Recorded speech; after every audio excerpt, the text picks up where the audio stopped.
Well, I'm thrilled to be with you, and I have to say I'm really impressed. It is difficult to get me away from my home in December. I travel about 18, 20 days a month, and I really wasn't looking for another trip in December, but it's hard to say no to some people. You know exactly what I mean. We know who that is. We do. But I am thrilled to be with you, and it says on the program that I'm going to speak an hour. That won't happen. But I do have some things I really want to say. I'm going to talk about why we do what we do. People who give are different. And I've been doing this now 42 years. And I've worked on the smallest estate I worked on was $2,700. That's a very small estate.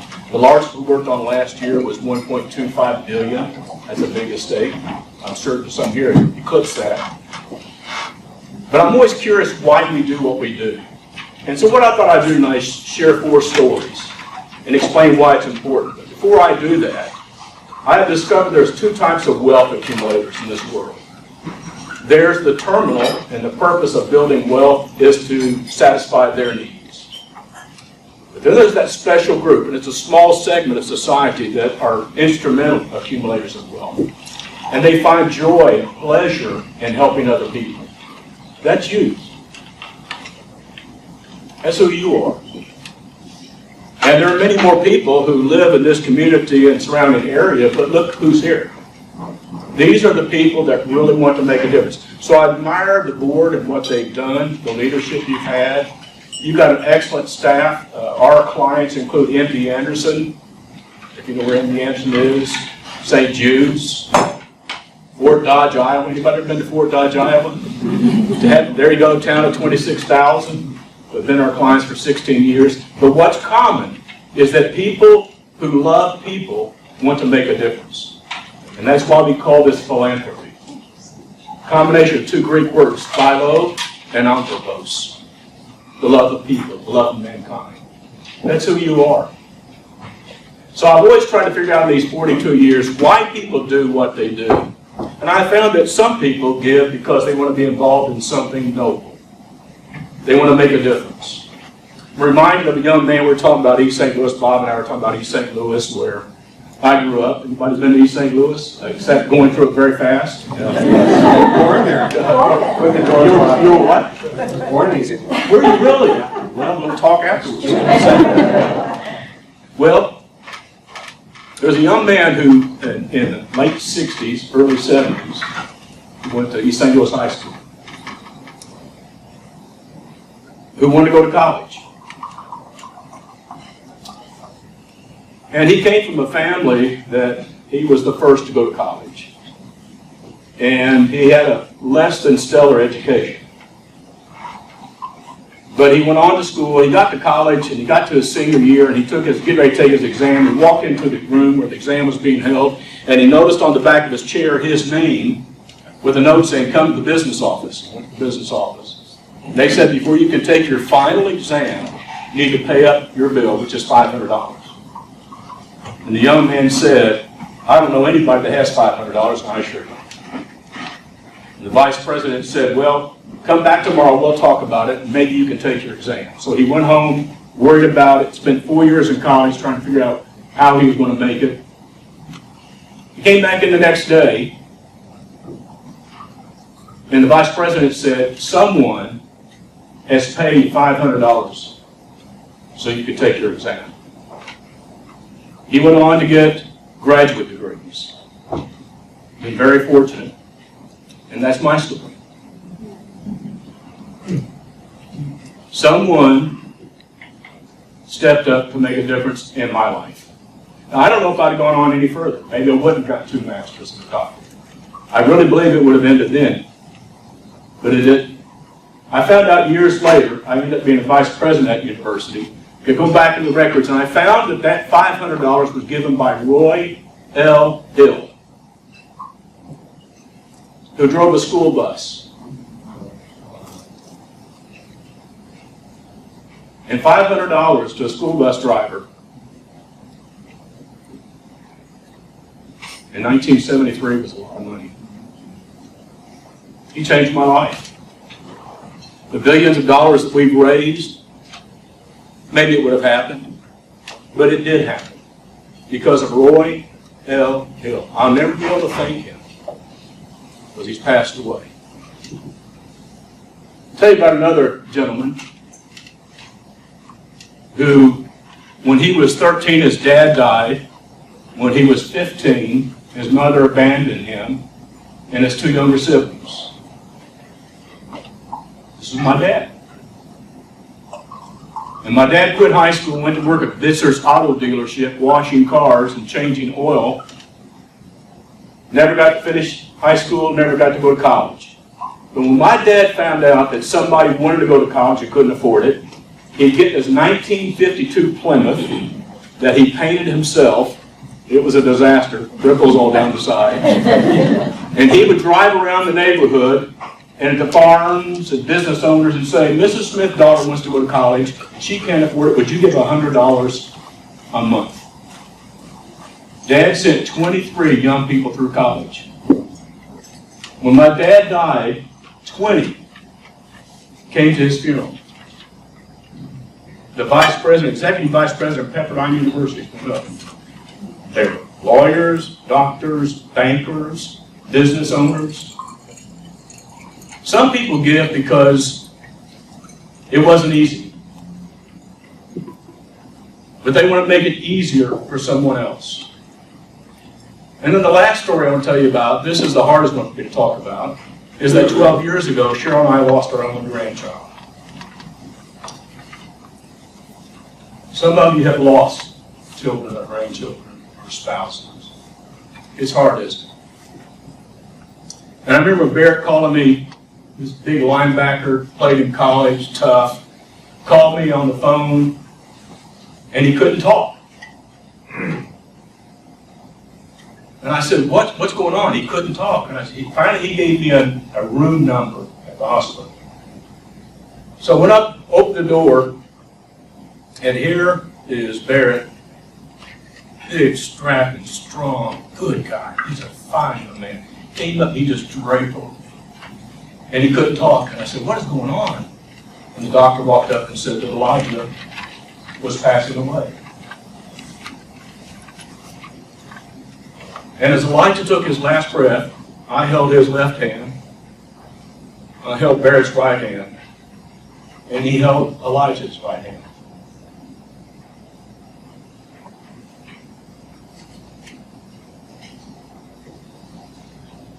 You know, the nurses, this is why I love healthcare. The hospital brought 3 nurses in who lost children to be with us. And they were right there with us. They were right around the bed with us, and they were hugging us. And they took Elijah away for about an hour. I don't know why, but they did. And they brought him back, and they let Liz give him a bath and put his pajamas on him. And we got to rock him. And a few days later, we thought we would not have a service. I mean, we didn't think that many people would know. We had a little family meeting in the back of Sanctuary, and we came out, and there were 1,500 people. I don't know where they came from. 1,500 people, and we were 2 hours late starting the service.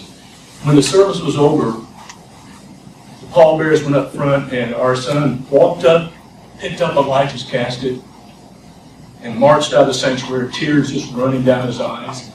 And then we got to the cemetery, and in this driving rain, I live in Nashville. You can't tell there is an accident, but we lived in Nashville, and there's this driving rain as parents marching up this hill, carrying Elijah. And we got back in the car after this over and said, what in the world was that about?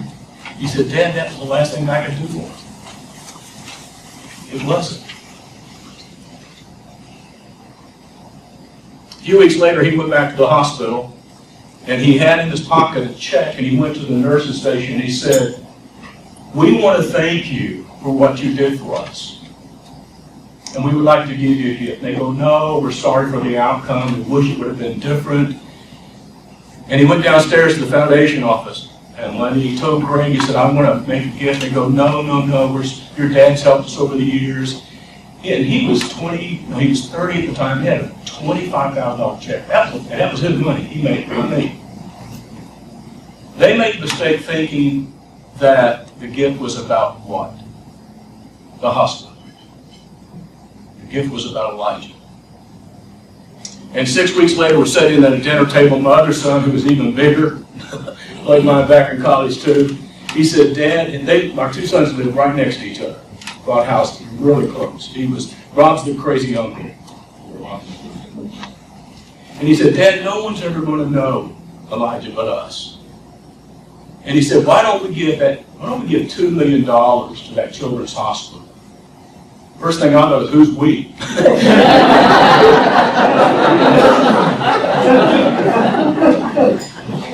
But every September, we will touch a plaque with Elijah of Thompson.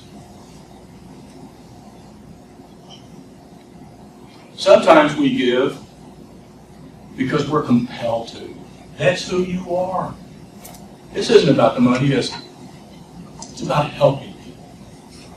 It's about building a bridge, planting a tree, creating an atmosphere where good health care can really excel.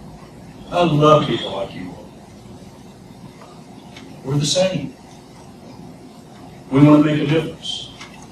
I didn't get into this business for any other reason than I was raised by a philanthropist. I was influenced by a philanthropist. And finally, I became a philanthropist. What about you? I want you to imagine the difference we can make together. This small audience, how we can shape this community and ensure in the future that excellence is always provided for every single person. It's not about the hospital. The hospital is a conduit through which we work. It's about people. That's why I love people like you. You don't have to give. But you give sometimes to remember. It might be a spouse that's passed away, or a child, or a parent, or a grandchild. You give to moralize them. That's noble. That's good. You give like Roy gave. You give someone a little bit of help when they need it. That's noble too, isn't it? And sometimes we give because we're compelled to give by our very nature. Who we are, what we become. We give because we're thankful. I want you to imagine tonight, as we leave here, we can walk through those doors and change the future. There are a lot of people who aren't here, and they may benefit from what you do in the future. But our greatness is not measured by what we acquire, is it? It's measured by this, by believing, by really wanting to make a difference. I have 3 great kids. I keep calling them kids, they're adults. I love them. And by the way, good news, all 3 children are expecting. All in July. So I tried to figure out how that happened. We were all on a cruise for family cruise.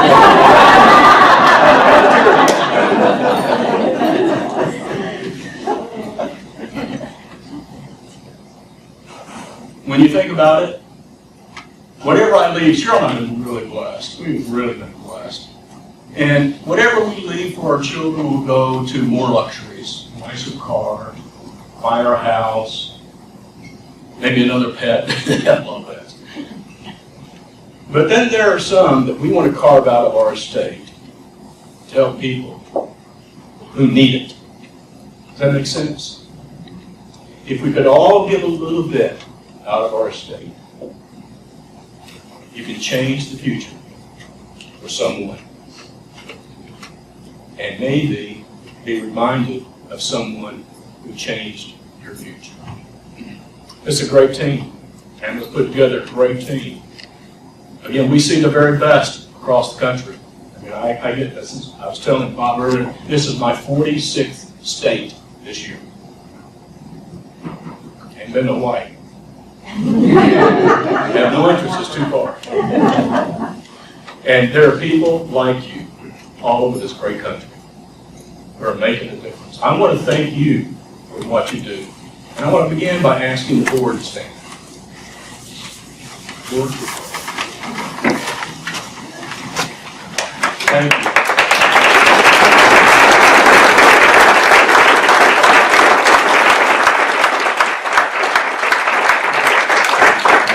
And then I want you, the donors, to stand.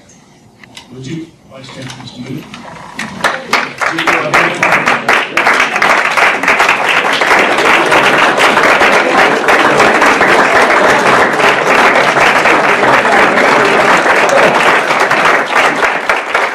And last,